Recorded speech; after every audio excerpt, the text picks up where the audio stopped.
안녕하십니까. 혼란한 정치 시사 이슈를 술술 풀어보는 송국근 혼술 6월 2일 목요일 오후에 인사드립니다. 자, 어제 끝난 지방선거, 국민의힘이 일단 압승을 거뒀죠. 강력단체 17개 중에서 12대 5, 또 기초단체 전국 266개 중에서 145개, 보궐선거, 국회의원 보궐선거 5대 2. 자, 그렇다면은, 압승을 거뒀다. 이렇게 표현을 할 수가 있지만, 완벽한 승리냐? 그 부분에 대해서는 이견이 좀 나올 수가 있습니다. 완벽한 승리는 아니죠. 뭐 여러 가지 아쉬운 점이 있지만은 한 세 가지 정도 지금 그 국민의힘 주변에서 이야기가 나오고 있습니다. 첫 번째는 경기도지사 선거에서 김원회 후보가 김동연 후보에게 0.15% 차이로 져버린 결과. 그리고 두 번째는 인천 계양을에서 이재명 후보를 잡지 못했다. 자, 거기에 대한 좀 뒷말들이 나오고 있습니다. 그리고 세 번째는 서울 교육감 선거에서 다시 조희연이 당선됐는데 진보 진영의 조전혁, 박선영이 단일화만 돼서도 충분히 이길 수 있는 선거였다. 자, 이 여러 가지 몇 가지 아쉬움 중에서도 이 세 가지가 집중적으로 이야기가 되고 있는데, 이 교육감 선거에 대해서는 국민의힘 차원에서 어떻게 개입할 수가 없는 것이죠. 교육감 선거는 정당 표시를 하지 않습니다. 자, 그렇기 때문에 교육감 선거는 일단 별개로 치고, 이것도 상당히 논란이 일어날 문제인데 별개로 치고, 두 가지 경기도지사 선거에서 진 것, 계양을 선거에서 이재명을 잡지 못한 것, 이 두 가지 부분에 대해서는 이 국민의힘 지도부, 특히 이준석 대표가 처음부터 잘 대처를 했으면은 이것은 막을 수 있었다. 그런 이야기들이 많이 나옵니다. 왜 그러냐면은 이 두 곳의 선거 공천하는 과정이나 여러 과정에서 이준석 대표가 적극적으로 개입을 했기 때문이죠. 근데 결과는 둘 다 안 좋습니다. 첫째, 그래서 이 두 가지 사안에 대해서 이준석 책임론이 지금 제기가 될 수 있는데, 경기도지사 선거를 먼저 보시면은 이 9,000표 차로 김원회 후보가 졌죠. 그런데 무소속으로 출마한 강용석 후보가 54,000표를 얻었습니다. 그러니 두 사람이 합쳐졌으면은 충분히 국민의힘이 이길 수가 있었죠. 자, 그런데 그동안 두 번의 기회가 있었습니다. 둘이 따로 출마하지 않을 수 있는 두 번의 기회가 있었습니다. 한 번은 강용석 후보가 본인은 입당이라고 이야기합니다. 복당 신청을 했습니다. 복당 신청을 했는데 그때 서울시당에서는 강용석 후보의 복당을 승인을 했죠. 그런데 최고위원회의에서 이것을 부결을 시켜버렸습니다. 그때 최고위원회의를 주재한 인물이 바로 이준석 대표고, 이준석의 주도로 이 입당이 불허가 됐다. 그 결과적으로 그렇게 됐습니다. 그런데 왜 그러면 불허를 했느냐? 그 부분에 대해서는 다 알려줬죠. 이준석의 성상납 의혹, 이것을 성접대 의혹을 처음 제기하고 끝까지 문제를 파헤치고 있는 쪽이 강용석 후보 쪽입니다. 가로세로 연구소 쪽에. 자, 그렇기 때문에 그런 사감 때문에 이 입당을 불허를 했다. 그런 분석이 있는 것이고, 실제로 그럴 가능성이 높죠. 그래서 입당이 안 되자 강용석 후보가 무소속으로 등록을 해서 다시 단일화를 추진을 했죠. 김원회 후보와의 단일화를 추진을 했는데, 이준석 대표가 또 그 단일화도 중간에서 막았다. 자, 이런 말들이 지금 나오고 있습니다. 초기에 김원회 후보 지원 요새를 이준석 대표가 계속 같이 다녔죠. 마치 20대 남성의 표심이 모두 본인에게 있는 것처럼 하면서 김원회 후보 지원 요새를 다녔습니다. 그런데 그때 단일화가 물밑에서 협상이 이루어졌는데 이준석 대표가 그것까지 막았다는 거죠.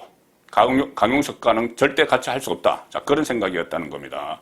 그리고 결과적으로 이렇게 김원회 후보가 석패를 한 것으로 나오니 오늘 단일화 과정을 놓고 진실 공방이 지금 일어나고 있습니다. 제가 그 진실 공방 일일이 말씀드릴 필요는 없겠지만은 한 가지만 말씀드리면은 이것도 이준석 때문에 단일화가 안 됐다.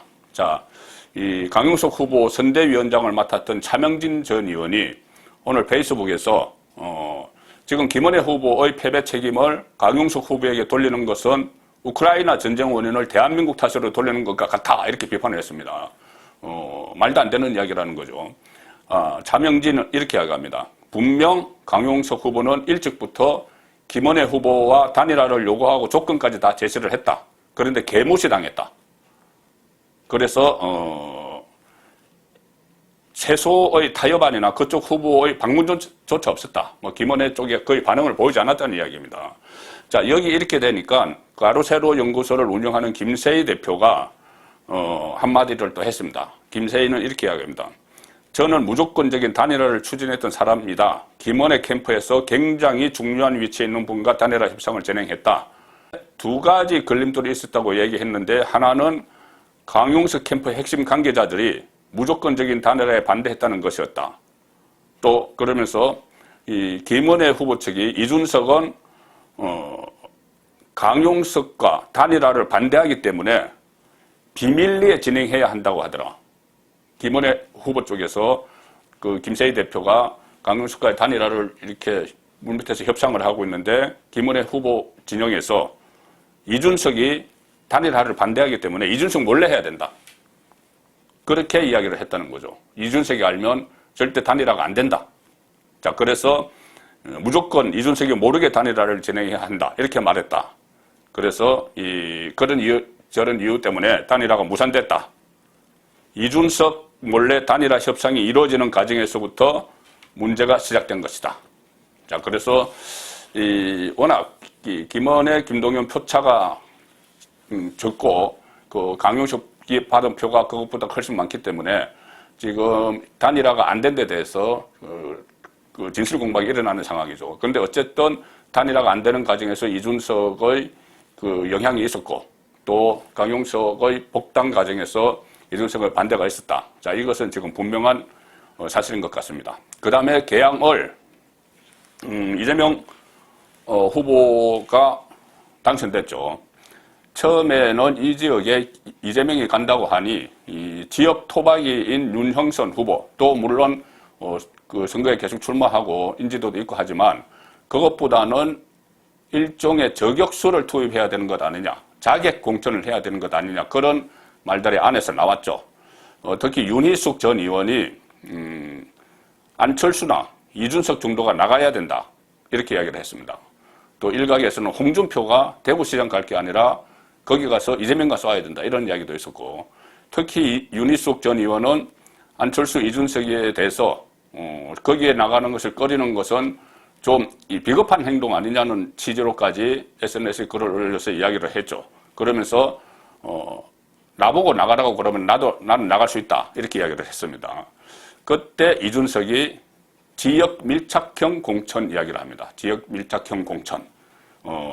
이것은 윤희숙 전 의원에 대한 반감도 섞여 있는 겁니다. 그 전에 두 사람이 또 그 티격태격한 일들이 몇 가지 있었습니다.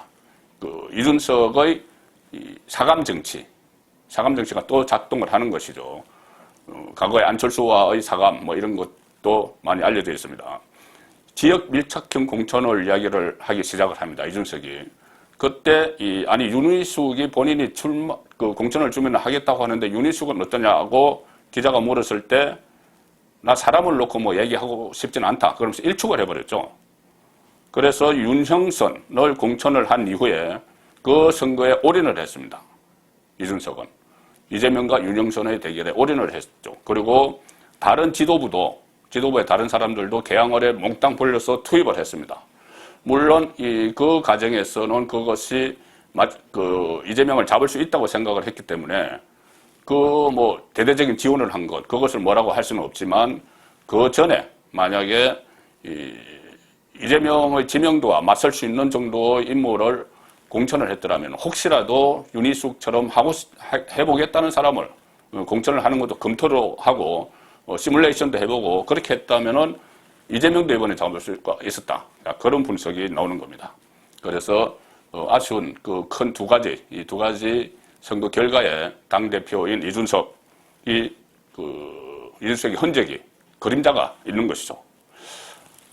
지금 이준석 대표는 지방선거 이후에 윤리위가 이 성접대 문제에 대해서 징계 절차를 밟는다고 했으니, 자, 그것을 기다려야 되는데, 본인도 지금 자구책 마련을 하기 시작했습니다.